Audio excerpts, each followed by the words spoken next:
Bismillahirrahmanirrahim. Selamat bergabung di channel Tadarus Kuantum, channel yang khusus membahas kuantum dan seluk-beluknya.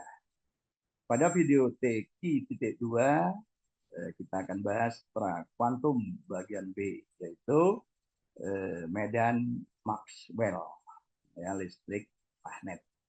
Nah, seperti yang telah kita bahas terdahulu, di fisika klasik itu terdiri dari dua teori utama, yaitu mekanika Newtonian dan medan Maxwell. Ya, kemudian lahir fisika modern, ya, yang berisi teori kuantum dan relativitas. Jika dilihat dari sisi kesejarahan, fisika klasik itu sejak di era Newton hingga akhir abad 19, kemudian masuk abad 20, itu lahirlah era fisika modern yang terdiri dari teori kuantum dan relativitas. Ya. Nah, jika kita melihat dunia saat ini, produk-produk teknologinya, khususnya teknologi komunikasi, maka teknologi komunikasi itu berbasis pada gelombang elektromagnetik, ya, yaitu solusi dari persamaan medan Maxwell. Ya. Nah, sebelum kita membahas listrik magnet, kita bahas konsep yang lebih dasar dulu, yaitu gelombang sebagai energi yang merambat melalui medium tertentu. Dalam gambar ini, mediumnya adalah air di laut. Ya. Nah, jika kita mempunyai permukaan air yang tenang, kemudian kita jatuhkan satu butir kerikil, maka energi potensial kerikil berubah menjadi energi ketik, menyentuh permukaan air sehingga kemudian permukaan air itu turun ke bawah dan sebagainya ke atas. Nah, bagian yang naik turun ke bawah dan naik itu akan terus melebar, menyamping, ya. Nah, jika ada dua bagian yang tonjolan ke atas, kemudian kita ukur, itu kita sebut sebagai panjang gelombang, jadi jaraknya adalah panjang gelombang. Kemudian kecepatan menyampingnya itu adalah kecepatan gelombang. Nah, dari kecepatan gelombang ini kemudian kita peroleh kuantitas yang lain, yaitu frekuensi gelombang. Nah, jika gelombang ini dilihat dari penampakan air yang riak, air yang naik turun, maka akan nampak terang gelap yang perubahannya tidak tajam tetapi melemah atau kabur. Nah, ini memperlihatkan bahwa gelombang itu tidak setajam materi, ya, di dalam ruang, sehingga kemudian dikatakan bahwa gelombang itu seolah menyebar di dalam ruang. Sehingga dengan demikian merupakan kebalikan dari materi yang terkurung di dalam ruang. Nah, jika pada air tenang itu kita celupkan, tempelkan dua jari kita, maka akan ada dua gelombang, dan dimungkinkan gelombang keduanya itu akan bertemu satu dengan yang lain, sehingga kemudian menghasilkan pola terang gelap yang teratur, ya, yang itu nantinya kita sebut sebagai interferensi dan difraksi. Ya. Nah, selanjutnya kita tengok, ya, ide dasar tentang listrik, yaitu temuan pemikir Yunani di abad ke-6 dan 7 sebelum Masehi, yaitu Thales, yang mengamati bola ambar. Nah, bola ambar itu menurut istilah mereka itu adalah elektron yang jika digosokkan pada katakanlah karung, kemudian didekatkan pada bulu tangan atau rambut, maka bulu tangan dan rambut itu akan berdiri. Nah, jika fenomena itu diulang sekarang, bisa dilakukan pada mistar plastik, ya, digosok pada kulit kita, kemudian didekatkan pada sobekan kertas kecil, maka kertas kecil itu akan melompat-lompat menuju ke mistar plastik itu. Nah, inilah fenomena listrik statik. Ya. Nah, kajian selanjutnya medan muatan listrik itu, ya, itu ternyata mempunyai dua jenis. Maka kemudian diberi identitas positif dan negatif. Jadi ada muatan listrik positif, ada muatan listrik negatif. Nah, dari muatan listrik positif, ya, jika didekati muatan negatif, maka seolah-olah ada lintasan yang menyambungkan keduanya, dan lintasan itu keluar dari muatan positif menuju muatan negatif, dan itu disebut sebagai garis gaya. Ya. Nah, selanjutnya, ternyata muatan listrik ini, ya, dapat bergerak melalui medium tertentu, ya, setelah didorong oleh daya yang tepat, dalam konteks ini misalkan aki, gitu. Nah, maka muatan listrik yang bergerak ini disebut arus yang bisa menyalakan bolam. Nah, media yang memungkinkan muatan listrik bergerak itu disebut konduktor, ya. Itu umumnya logam itu sebagai konduktor. Tetapi ada bahan yang tidak memungkinkan muatan listrik bergerak seperti kayu dan kaca. Ya.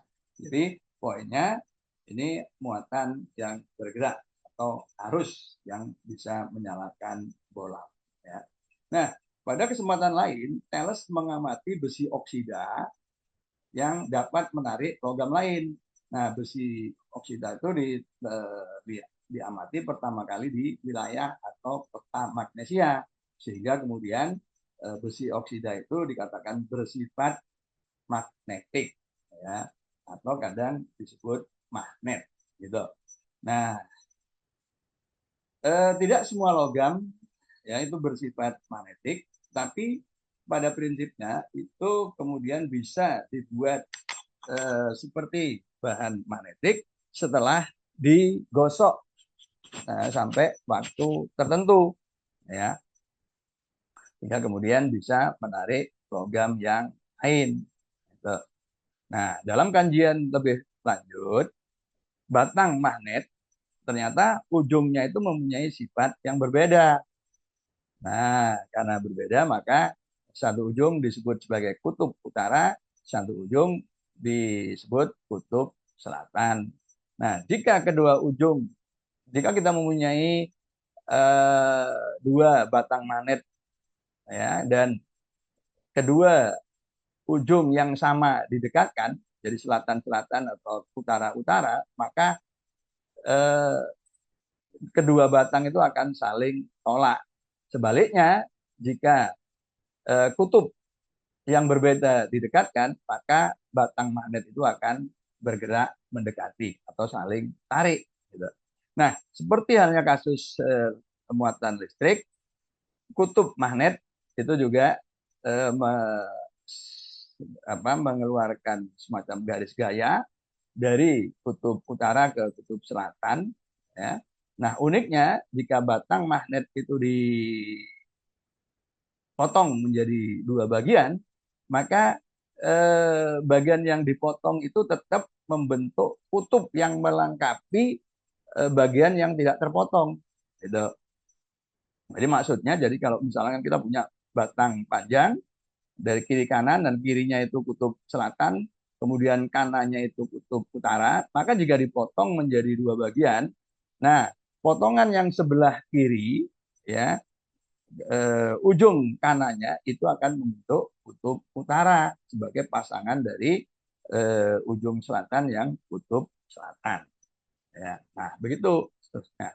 Nah, fenomena lain yang menarik itu adalah jika batang magnet didekatkan pada kumparan yang dihubungkan pada bolam dan voltmeter, ya maka ternyata bolam itu bisa menyala, jarum voltmeter itu bisa bergerak. Nah, itu artinya perubahan medan magnet yang melalui area luasan loop, nah, itu menyebabkan arus. Ya. Nah, fenomena ini perubahan medan magnet ya terhadap luasan itu menyebabkan arus. Nah, ini dikenal sebagai hukum Faraday. Ya.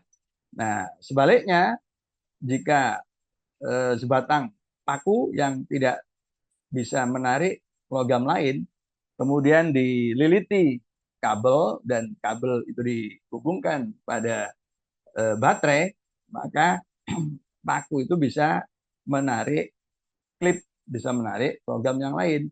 Nah, itu artinya arus listrik bisa menimbulkan medan magnet.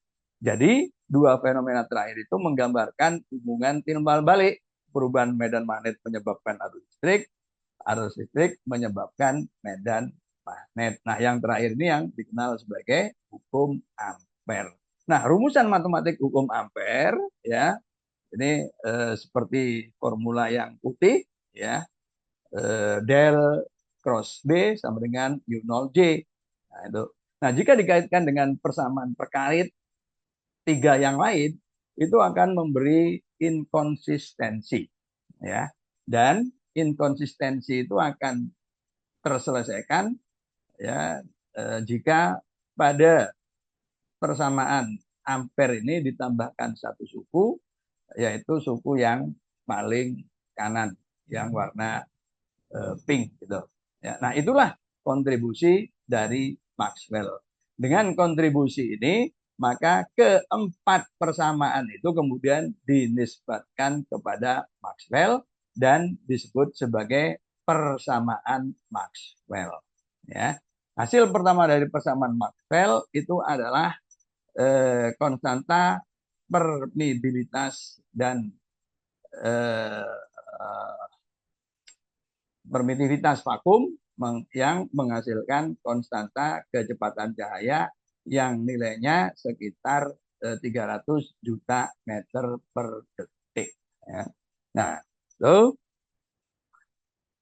jadi kecepatan gelombang elektromagnetik apapun itu selalu sama, ya, yaitu sekitar 300 juta meter per detik.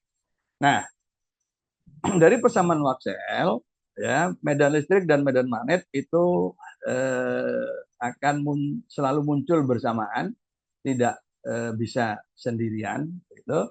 Dan ini menghasilkan apa yang kita kenal sebagai gelombang elektromagnetik yang merambat dengan kecepatan 300 juta meter per detik. Ya, nah fisiknya itu adalah medan listrik dan medan magnet yang saling tegak lurus dan berosilasi. Nah, sebagai gelombang elektromagnetik itu mempunyai variasi panjang gelombang yang cukup besar. Paling panjang adalah gelombang radio, kemudian gelombang mikro, kemudian inframerah, nah, baru kemudian cahaya tampak. Nah, yang lebih kecil lagi adalah ultraviolet, sinar X, dan sinar gamma. Nah, spektrum cahaya tampak itu ya, cahaya tampak itu adalah merah, jingga, kuning, hijau, biru, nila, ungu. Ya, itu dengan panjang gelombang terpanjang itu di merah sekitar 625 hingga 740 nanometer, sedangkan cahaya ungu itu 380 hingga 435 nanometer ya. Nah, karena kecepatan cahayanya sama, maka implikasinya frekuensinya yang berbeda gitu ya. Nah, seperti dalam gambar ini ya. Itu frekuensinya berbeda karena panjang gelombangnya berbeda. Nah, fenomena menarik ketika cahaya putih dilewatkan pada prisma, maka cahaya itu akan terurai, ya, karena adanya pembiasan. Terurai menjadi spektrum seperti yang cahaya tampak tadi, yaitu merah, jingga, kuning, hijau, biru, nila, ungu, ya. Tuh.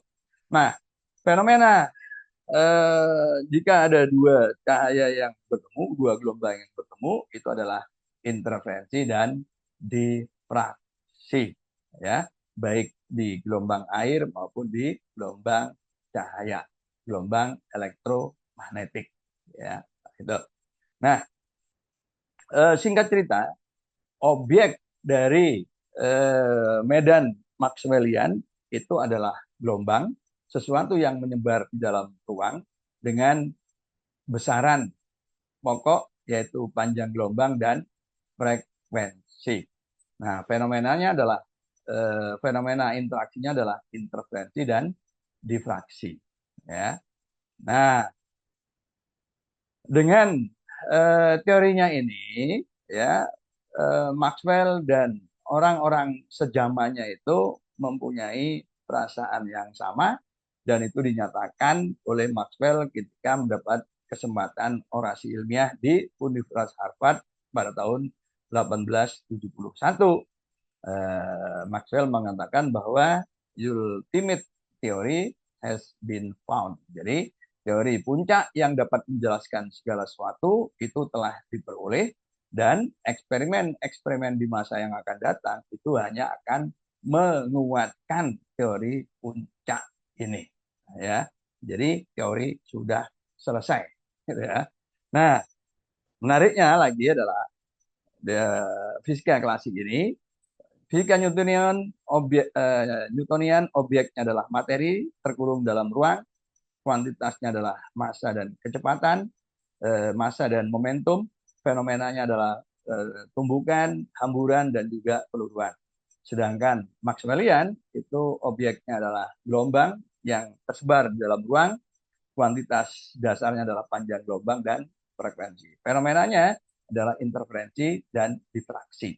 Nah, ini terpisah secara tajam. Artinya, interferensi, difraksi adalah fenomena gelombang. Tumbukan, hamburan, peluruan adalah fenomena materi. Ya, tidak pernah intervensi, difraksi itu merupakan fenomena materi, dan fenomena tumbukan itu adalah fenomena gelombang. Itulah fisika klasik. Ya. Terima kasih. Insya Allah kita bertemu kembali di video TQ.3. Salam.